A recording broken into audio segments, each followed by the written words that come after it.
Welcome everyone to the Game Dev Discussion Podcast. This week we have a slightly different guest and someone I'm really excited to speak to. We have the substance designer product manager, Nicolas Wirrmann. Man, I'm really hyped to have you on. Hey, So, I think I think a bit of clarification and will be really useful because when I see your job title, substance designer product manager, I don't think that does you justice in what you do. So, could you just give everyone a bit of context to who you are and what you do? yes. So normally I used to be a 3D artist a long time ago, and at Algorithmic, I was mostly a technical artist at the beginning, and then year after year, I became more or less the product designer and product manager because my job tend to do more management thing rather than 3D thing. Mm-hmm. And but it doesn't prevent me to still do 3D stuff and designer stuff regularly. So yeah, at some point on my business card there was a product manager slash technical artist because it's important to for me to say that I'm still a technical artist. Does that not bug you a bit? Is like is that important to you that everyone still remembers? Like, I mean, to be honest, anyone that follows you on social media anyway, like on Twitter, you're posting some of the cool stuff you're doing. In fact, the way I came across you was I believe you listened to the podcast with James Ratosa and Rogelio when we were talking about the PBR render node, and then you're like, oh, this is the cool stuff we're doing. I'm like, oh, damn. I be honest, I didn't know who you were. And then I mentioned it to Ben Wilson, and he was like, "Yeah, this dude knows his shit." And I was like, "This guy's more of a," because I looked on Twitter and it's like you're a content manager. And I'm like, he's more of a content manager. Like the stuff that Ben was telling me that you do, I'm like, this guy's clever. Like this guy's not just a producer. Like he's either an artist or a developer. So is that quite important to you? For people like I am an artist here. Like I'm not just some producer. Yeah, I understand it might be confusing. But yeah, I've been working on the content and designer for years actually, a lot of time. Most of the I won't say not all the thing you have in the designer library is from me. There are many things that have been done by someone else and Mm-hmm. also a developer. But yeah, a lot of the nodes you use, yeah, I've actually working on it. And I What's your favorite remember node? sorry. What's your favorite node? My favorite node? Oh, Yeah. I don't know. Oh, come on, no, put you on the spot now. Come on. Favorite node. Um, ah, it's a tough question. The histogram scan is probably the most useful one. Yeah. Um, it's very simple, in fact, but it's very useful. And Interesting. I don't know actually my favorite node. There are many that I use regularly, like everyone else, I guess. But yeah, Um, the very first node I created was the tile generator actually. oh, It's really? the yeah, it's the first one that has been integrated in the library by default. And Ah. also soon after, I made the grunge maps. The grunge maps I made the one that are in designer. Oh, so you're the reason everyone uses Clouds too with a slow blow. I can blame you. Yeah, maybe. Dude, I tell you, there's the one node. So for what it took me a long time to get into designer, and I remember the node. So I saw it was Ben's. I think it's 2016 beta. He showed off the flood fill and some of the stuff you could do with that. And I Mhm. think that was the first time I was really blown away, and I was like, okay, this is kind of crazy. Yeah, Um, so yeah, the float fill, I've not done this one basically. so This one is been done by a developer that is very smart. But yeah, I'm not responsible for the float fill, unfortunately. But how does it? How do you guys go about like? Because obviously, so developing that node and that set of nodes is a huge investment. In it's a huge time sink and resource heavy. How do you go about deciding what the next you know thing is going to be to tackle? Like, how do you? Because obviously, you've probably got like a long list of stuff you want to do. what's the way you sort of saw? Okay, this is what we're going to focus our attention on. We need to deliver this. Like, what does that look like? Well, there are multiple things actually. I regularly check Discord or the forum or even feedbacks from users and studios. And sometimes they have problems to solve, Hmm. and the solution to this problem is actually a new node. And for example, for the float fill, the problem to solve was to generate a random color for any given mask where you could isolate shapes. Hmm. And well, I have tried to do it several times and I failed. And at some point, I discussed with Daniel. So Daniel is the developer, and he came up with a solution. And it worked, and it was amazing. And that's how basically the float fill came up. But yeah, other than that, it's just listening to people, looking at what they're doing, and also looking at all the workarounds they are making to come up with something. And sometimes I just look at that and think, oh, there is a better way or a faster way to get this same result. And I try and I work on this. Do do you ever have to talk to artists directly? Like, so a cool node gets made by somebody, and you go, "Oh wow, that's actually really ingenious. That's really good." Is that ever an option to you guys to approach that artist to integrate that node into designer, or is it more of okay, we see how they did it, and you see the problem they're trying to solve, and you guys come up with a streamlined, like lighter version of that solution? Like, what would that look like? Uh, yeah, I have, yeah, I've seen some nodes from a couple of users what really impressed me, and some of them I really don't know how they have done it actually. Uh, and yeah, sometimes I would like to contact them and buy the whites, but it's complicated actually Yeah. to do that. And you never know exactly what will be the white price.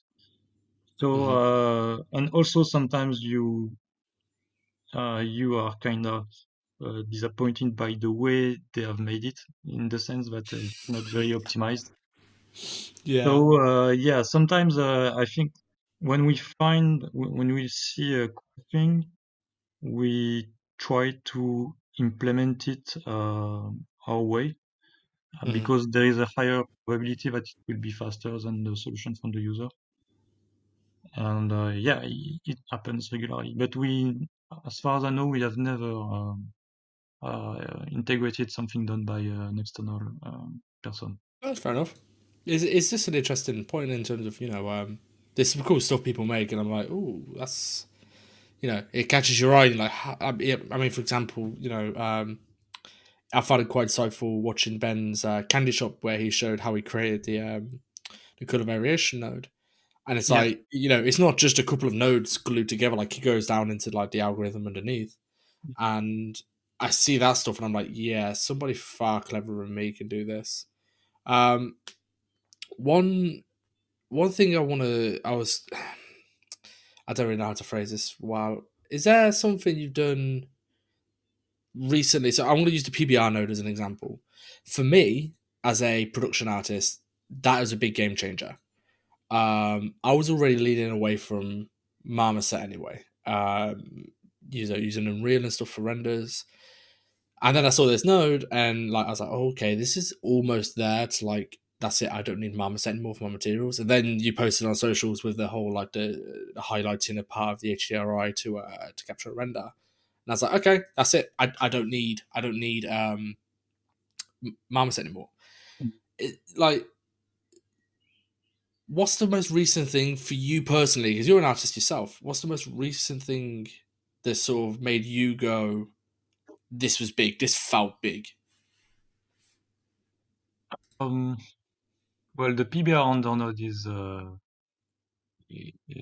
it's quite something. I mean, I spent 2 months at least on it, and previously there was the shape splatter node and the Atlas scatter, Mm, or I don't remember exactly the name, but the one that scatters elements. mhm. These were very um, long.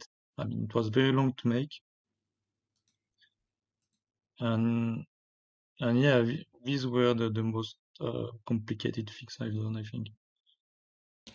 The yeah, that Atlas scatter node is it's kind of changed the way I view designer. And again, I know I've mentioned him a couple of times. I spend most of my time speaking to Ben about this sort of stuff, and I remember it was him who sort of twisted my arm into trying it out. Um, and you know, as an artist, and this is maybe because I'm a little bit younger, I kind of had this thing of no, it has to be 100% designer, otherwise I'm cheating and blah blah blah, and yeah, this quite pretentious attitude, I guess. And Ben was like, look, just try it. Just like give it a go and see how you get on with it. And I used it and I was like, okay, like it kind of like is like a click in my head. And I was like, okay, this is how designers, for me, I'm like, this is how it's meant to be used. Like leveraging assets from elsewhere, to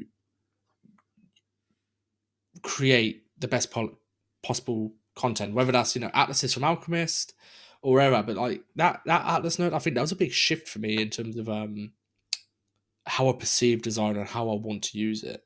Mhm. I mean, was that something you guys were conscious of? Like, okay, I mean, let's be realistic here. People, when they see the Atlas node, they're probably the first thing they're going to go to. Naturally, it's going to be something like Megascans. Like, oh yeah, I've got a bunch of atlases from Megascans. I could use it in Designer. Were you Yeah. guys like conscious that was going to be, or were you like sort of thinking about the fact that that's going to be a natural leap for a lot of people? Well, I don't think it's a problem. Initially, I made the Atlas scatter because the source team was working on atlases. We have lots of atlases on source. Mm-hmm.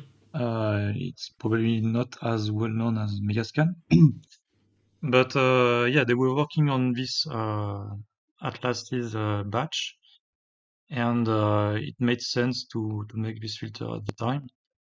But to me, it's not a problem if people feed a Megascan to this node. I mean, the goal is to get a good-looking material in the end, no matter what is the input. Okay, I want to throw like a suggestion out there. Like this is just it literally just came to my head when you mentioned this, the source team. What'd be really cool is so you know how you've got a bunch of stock content in design now. You have like the grunge maps you mentioned you made. You have a couple of defaults for like tile generators. You have HDRIs. It'd be really cool if you had a couple of like of the source atlases, just kind of built into the library, and I can just go, okay, I'm making a generic material. I need some autumn leaves or dead leaves. I just spacebar dead leaves. It drops the atlas in there for me, and then I can plug it into the atlas generator. Having that stuff on hand in a library would be awesome. Like rather than because like you said, you're right. Substance source probably isn't the word that comes to you don't go straight there when you think of photo scans. You naturally go to Quixel. However, if that sort of stuff is integrated into design now, where it's like you never need to go to the outside package to grab the atlases, it's already in there. That could be really interesting. But actually, the way we see things is that we try to promote source through the Substance launcher. Uh, Ah, because basically you can use content from source to any application. I mean, any application in Painter, in Alchemist, in Designer, and this is hmm the one place to borrow source, and from there you have a button to send your atlas or material or whatever to the application you want. So we prefer to improve this workflow rather than integrating default content that may or not be a good quality today, but in 2 years you feel like, oh no, it's crap. And yeah. And the problem in Designer is that when we add something to the library, it has to stay forever, because we can't break the content of people. So when we add a Um, material, we add something, we can't change it. It has to stay like that forever. It's I see. I didn't think of that. Yeah, so you don't want to be implementing something and then like 2 years later taking it out and then someone's material from 2 years ago is broken. exactly, yeah. Okay, no, that makes sense. That's fair. So you want to push more the whole like the softwares are talking to each other through the Yes, launcher. Okay, exactly. that's fair enough. That's fair enough. Um, but what? Okay, what we've spoken a bit about some of the big leaps that designers taken. I just want to sort of step back a little bit. You mentioned you've been with Algorithmic for years. How long? When did you start with them? My very first day at Algorithmic was in 2005. Oh my god, I made that is my crazy. university internship. Hmm. So it was a 2 month internship. And then after that, I made a third year at the university. It was part time. You had a part time at school and part time in the company. And Hmm. I made this year also at Algorithmic. It was very cool because I was getting paid for going to school, and so that's the first time I was getting paid. And actually, during this year, I worked on RoboBlitz. I don't know if you know this game. It's Off the top of my head. it was the very first Unreal Engine 3 game, Okay. and the goal was to release this game on the Xbox arcade. I don't remember exactly the name, but the problem 360? it was Xbox Live Arcade or something, Oh yeah, yeah. The first. Yeah, sorry, I know what you mean. Yeah, yeah.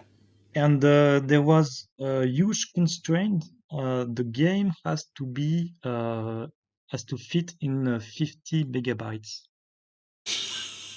and it was an Unreal Engine 3 game, so they had to find a solution. And actually, that was the first game ever that used the procedural middleware of Algorithmic. It was called ProFX at the time. So it Hmm. was the precursor of Substance. And so we had to actually uh, the studio we are working with. It was Blue Sky Studio, I think. They were Hmm. sending us bitmaps like atlases. I mean atlases, like lots of chunks of texture packed together in Hmm. a single texture. And we had to reproduce the atlas using the tool that we had at the time, using a software that was worse than, I mean, a worse version of Designer, basically. So it was quite fun, and but it worked in the end. We reproduced all the textures. The game was looking pretty good actually for that time. And yeah, it was my very first experience in video games.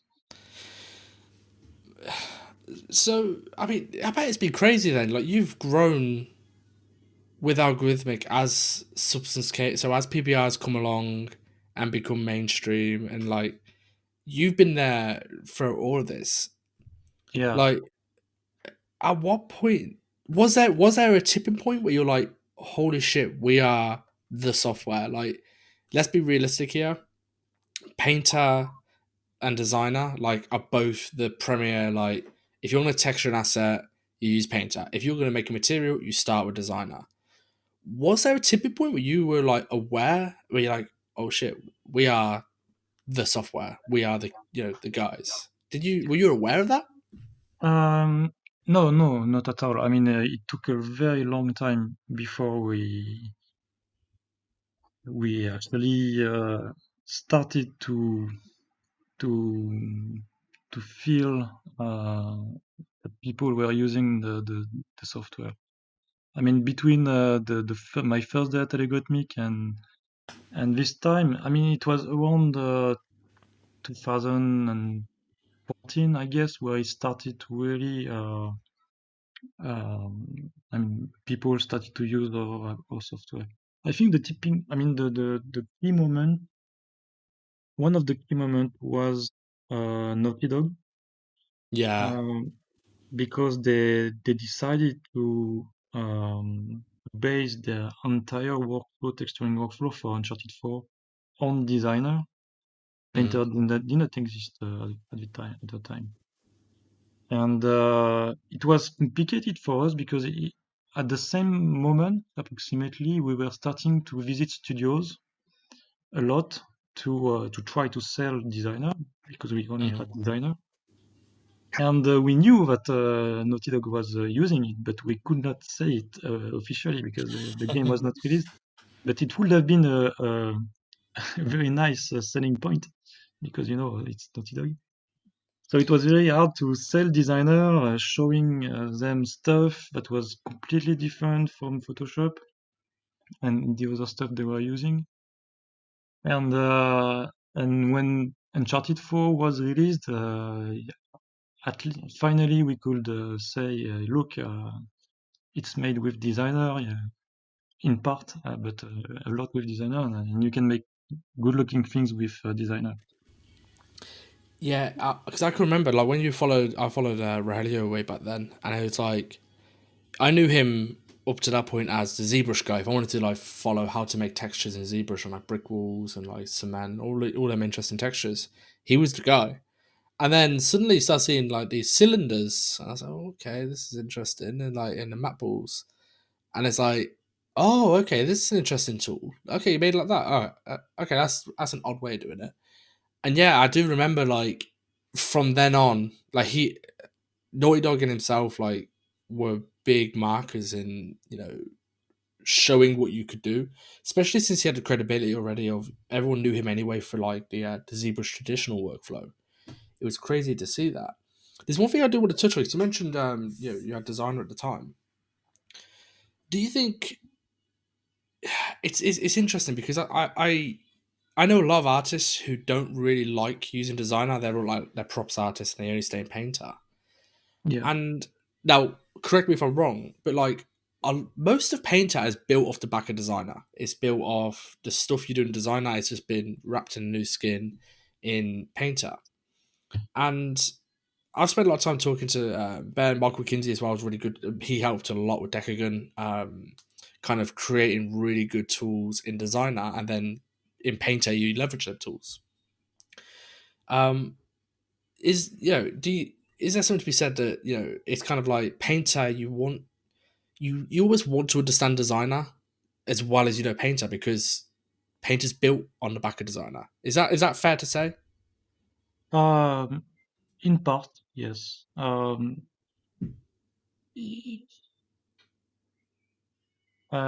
at the beginning, Painter was really just a painting application. You could only paint uniform colors. It was the very first version. You could only do that, Mm-hmm. and very soon after that, we integrated the Substance engine in Painter, so we could, of course, load the Substance material, apply it as a fill layer, and then came the mask. So we we could load a mask generator because we already had these in Designer, and that's how it happened. But really, Painter is a painting application which has a Substance integration. Okay, So but you would you could live say you could live without the Substance engine in Painter, but obviously you would lose lots of things. yeah, because it's kind of the same as you could live in designer without ever going into the maths underneath. Like you can never touch that and make materials, Yeah, but to really get the most out of it, you kind of need to dive into there to really refine what you're doing to make it work the way you need it to work. That's where I yeah, see with like kind of painters. Like, yeah, you're right. You could stay on the top level and never touch any of the designer bits to it, but it's like you could create some really cool stuff if you just leverage the designer element to it. yeah, exactly. And that's what we try to also communicate on. Like you can make a custom filter, you can load this in Painter, so the goal was really to show, okay, there are some technical people who can use designer and like using designer, they can make complex tools, and there are less technical people who will be able to use these tools in Painter, and that's what I see. we try to sell to studios basically. I mean, them early days when you're selling to studios the software and you're trying to tell them how great this was, were you met with much resistance, or was Uh, it quite easy? And I don't mean easy as in like, yeah, just everyone just took it, but were people quite open to it, or were they more like, okay, we know what we like? I can imagine a conversation just from some of the studios I've been at where it's like you make a suggestion, like, hey, this tool could do this for you.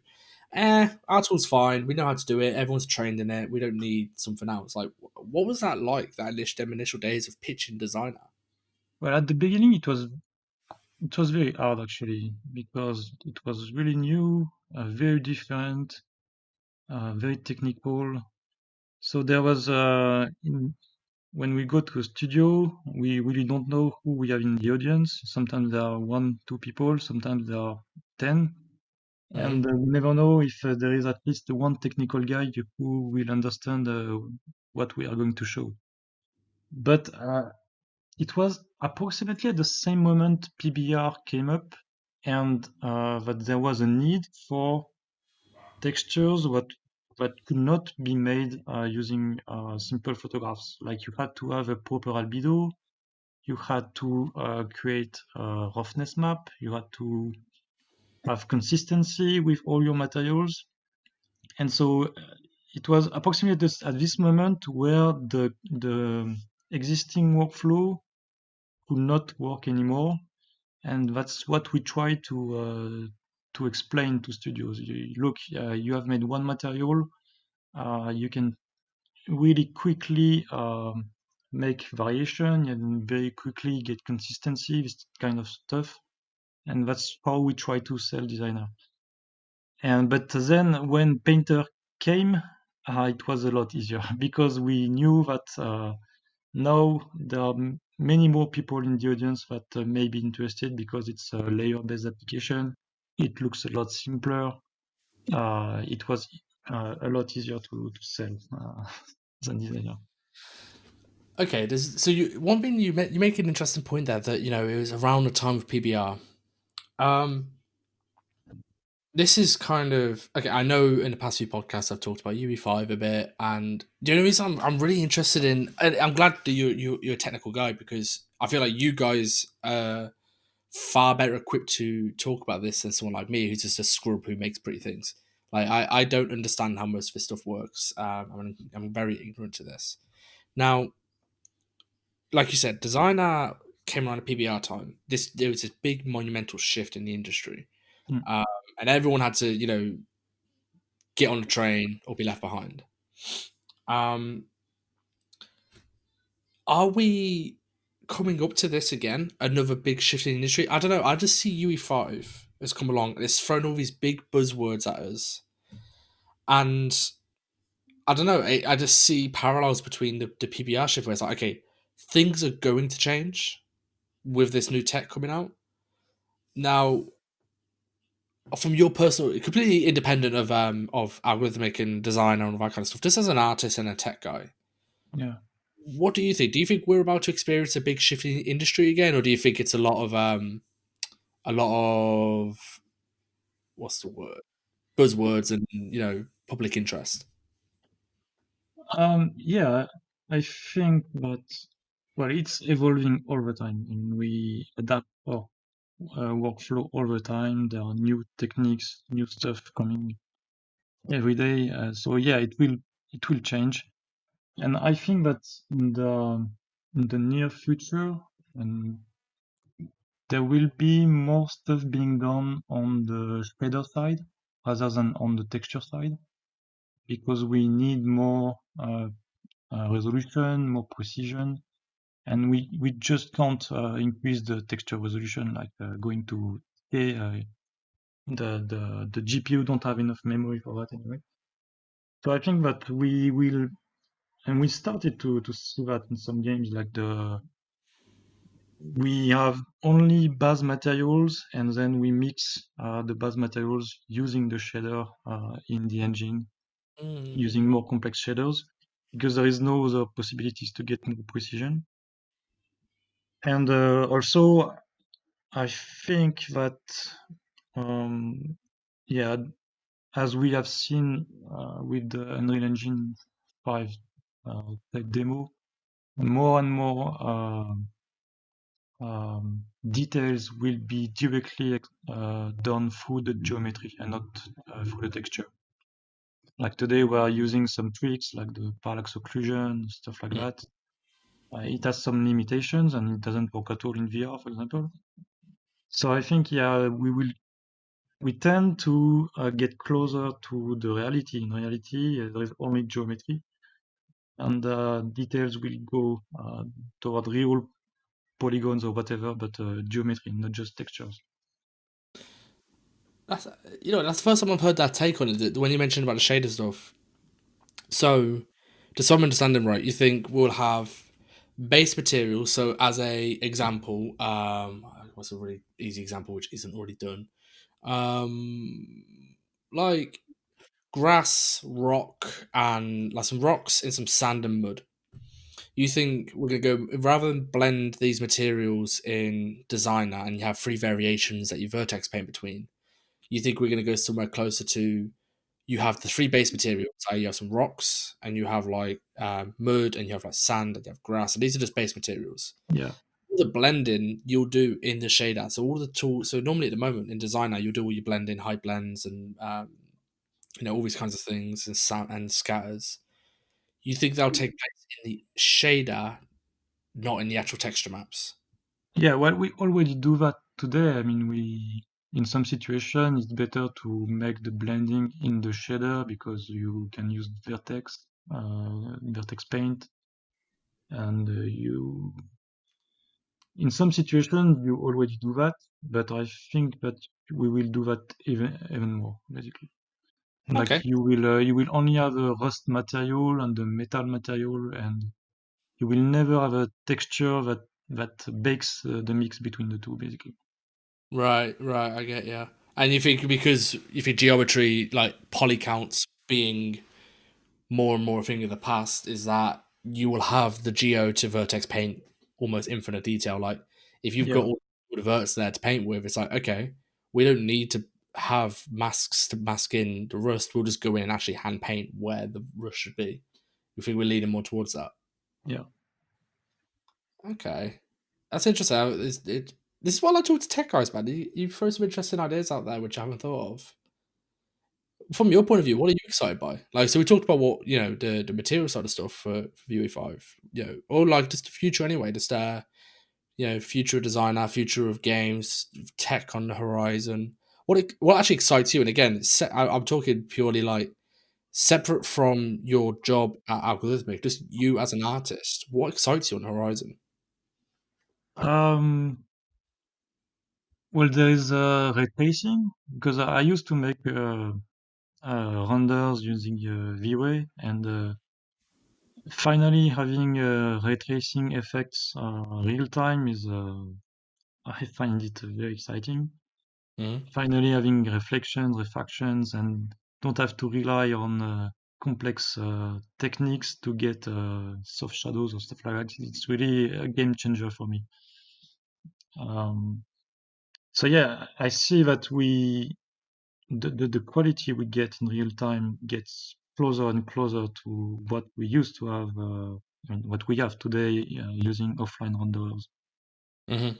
And so yeah, it's great to see this convergence, basically.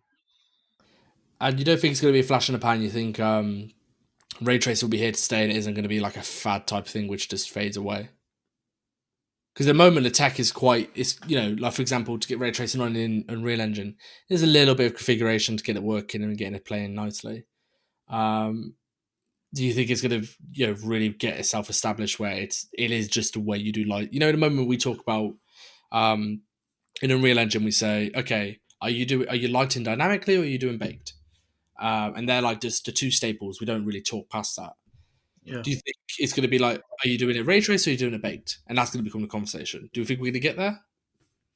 Yeah, it would take time. I mean, we have had ray tracing in GPUs for 1 year or 2 years, I don't remember. So it's Hmm. very new. It's a very new technology. It will take a long time before it becomes the the rule, basically.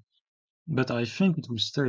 I mean, there is no other technical solution for creating some effects like the reflections, the refraction, the shadows.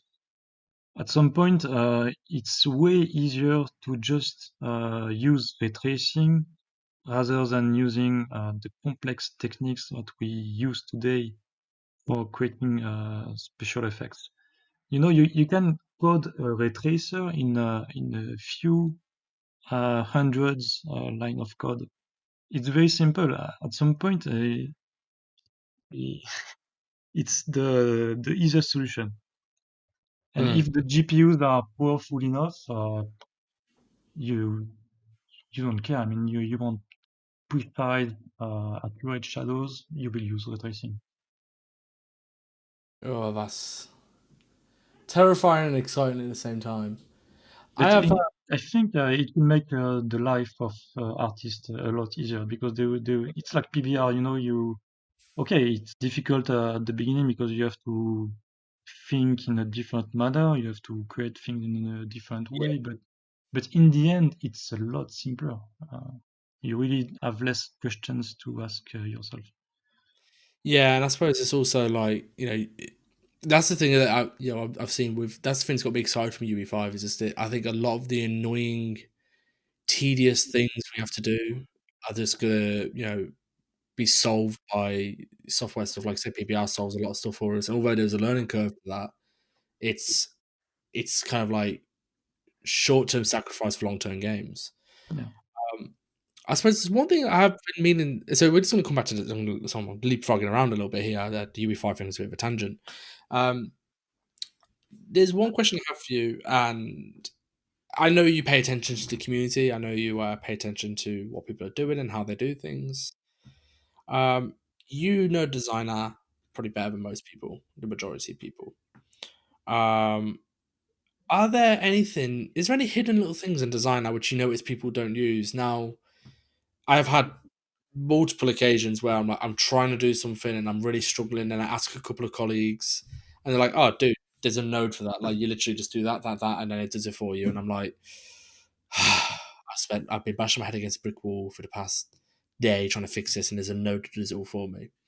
Is there anything you've observed where you're like, guys, there's you could just do this with this node? Like, is there any not secrets, but you know what I mean? Like nodes which aren't this sounds really weird, but like mainstream knowledge or common knowledge that people should be using. Um, well, probably, but it's a difficult question because yeah, I know all the nodes you have access. Sometimes I actually forgot the existence of some nodes, but yeah, actually it's quite a problem for us because we know that there are lots. I mean, the node library has a lots of value, and Mhm. it's quite difficult to communicate on that. And we are working on it. Make some short videos about hey, you have this problem, use this to solve it. But there are so many nodes, so many ways to tackle a problem. When you want to do something, you can do it in 10 different manner in Designer. So yeah, it's kind of complicated. I suppose so. Here's a weird thing that we did in the past. Me and my friend Dirk, he's another materials artist at Ubisoft Massive. Um, we were watching a Twitch streamer who was like learning designer, and she was like trying to achieve this pattern. And we're playing like a mini game between ourselves. We're like, okay, how few nodes can we do to create this? And we're like, obviously you start with the heavy stuff where it's like tile sampler with a couple of transforms with a mirror and then another tile sampler. And it was like ended up being like 8 or 9 nodes. And then Dirk came up with a solution where it was like, okay, we only use 4 nodes, and he used a bunch of very abstract nodes, which I didn't expect to do. That might be an interesting way, like set a challenge, like I don't know, like here's an image, replicate this pattern in as few nodes as possible, and you'll probably see some very creative solutions. I remember when I first watched the first time I really thought about this. I saw Daniel Tiger's tutorial where he used quantize node to create like cavity cracks. He used quantize, which he then edge detect, which he then beveled, and it's like, oh, that's a really unique way to use the quantize node. Hmm. Uh, but that might be an interesting way to sort of flex on some of the nodes in a library which might not see as much love. It's like set a community challenge where you like achieve this in as few nodes as possible, because most things you can do in a very drawn out way using lots of like I said, transforms and mirrors and like warping, then warp it some more and then warp it a little bit more. But that ends up being like 50 nodes long. Um, you might see some very creative solutions using fewer nodes. I mean, do you guys ever consider that sort of stuff where you almost outsource the problem to the community? Well, actually, what is quite funny is that um, the community is coming up with new techniques, and the techniques we are not responsible for them. I mean, Hmm. people are trying things like Daniel as an idea, he tries to make this effect, and with a succession of nodes, he gets the result. But there is we usually don't have a one node solution. It's always a combination of multiple nodes.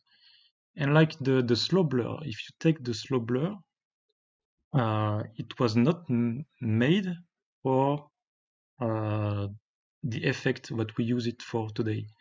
Not at all, actually. It was made to make worlds leaks in a world space at the time. Because if you input a position map for a specific axis, like the y-axis, it will blur your map toward the slope of this direction. And if you do that on a mesh, it will make a world space leaks. And one day, someone, I don't know who, used that on a brick wall to apply some damages. And it's an emergent technique.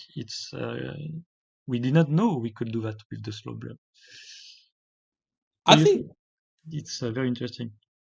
Yeah, I was just about to say, dude, that's almost an interesting little series there. Like the history, 10 things you didn't know about substance designer nodes. And it's like the slow blow was not designed to do damages, it's actually designed for this. So I bet there's a ton of little stories like that you have where, like, oh, this node's being used in a completely different way than we ever expected it to.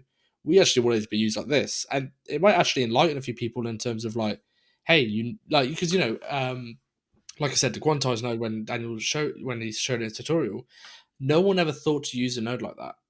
Now, I think it can be quite interesting where, like I said, there's that little history lesson where it's like, okay, the way you're using the node at the moment, like everyone uses it in this way, it was never designed that way. It was actually designed to be used like this. And almost people never knew that. And it could help um, maybe come up with new solutions where they can then warp that and start with that. Um, but yeah, again, that'd be quite interesting. I'd love to see that from Algorithmic actually, like a bit more behind the scenes on what you guys are doing and like why you're doing it and how things come about, because that kind of context I suppose is quite useful to people. Yeah. Well, usually we try to. Well, as an artist, I always try to produce new things, like things we have not done before. And at some point, I'm being blocked by a limitation or something that we don't have yet in Designer. And this is where the discussion starts with the developer. We look at the problem. What can we do? What would be how can we decompose the problem into the most simple thing? And at the end, the solution will be either a new atomic node, or maybe it doesn't make sense to make an atomic node. We can make a custom node that does that. So that's how we basically work for creating new nodes in Designer. So I'm not gonna ask why you. I usually wrap these up with asking what you're doing in the future, and I feel like it might be an unfair question to you because of obviously the nature of your job and stuff. So I want to wrap up with this question, and I'm curious to see what, as again, from your artistic point of view, what materials? What's the most impressive material you've seen out of the community? And when I say impressive, just stuff that really you're like, how in God's name did he do that? And my example is always the most impressive thing I think I've ever seen in a designer, from my personal opinion, was Eric Wiley's tentacles he did for the level up tutorial. Oh yeah, yeah. So for you personally, what's the most like crazy material you've seen? About the tentacles, by the way, I have no idea how he has made that. I should probably buy the tutorial to take a look. It's Um, but It's an interesting solution. I'll give you. I won't spoil it, but it's an interesting solution. uh, the most impressive, well, lately there's been a lot actually. I remember it started like 2 years ago, I think. People were starting to make crazy thing with designer, like they were kind of modeling objects with designer, like a TV, uh, a Game Boy, or this kind of thing, or stack up elements to make 3D, almost 3D meshes with designer. Hmm. But if I had an example, there is the sailing, the baroque sailing from Jonathan Benenu. Hmm. This one, he showed me his graph. It's crazy the amount of work he put in this. And there are many other examples, but yeah, this one I remember being very shocked by the result. Yeah, that was one of the most yeah, sculpting the little baby cherub faces in designer, Yeah, and every single element being sculpted in designer. I'm like, I remember like looking through that graph and being like, huh, no, you actually did do that. Like, there's no magic hidden trick you showed. You literally were sculpting the designer. Okay, fair enough. Yeah, that guy's a boss. Um, yeah. There was also one with lots of fishes, like a dead fish material that was really impressive, where the guy also modeled the fish using only basic shapes. I don't remember who did that. It was really impressive. were they in a bucket? Sorry? Were the fishes in a bucket? Or was it just a fish on their own? Yeah, in a bucket, I Yeah, think. that's Yeah, Dirk. That's Dirk. yeah.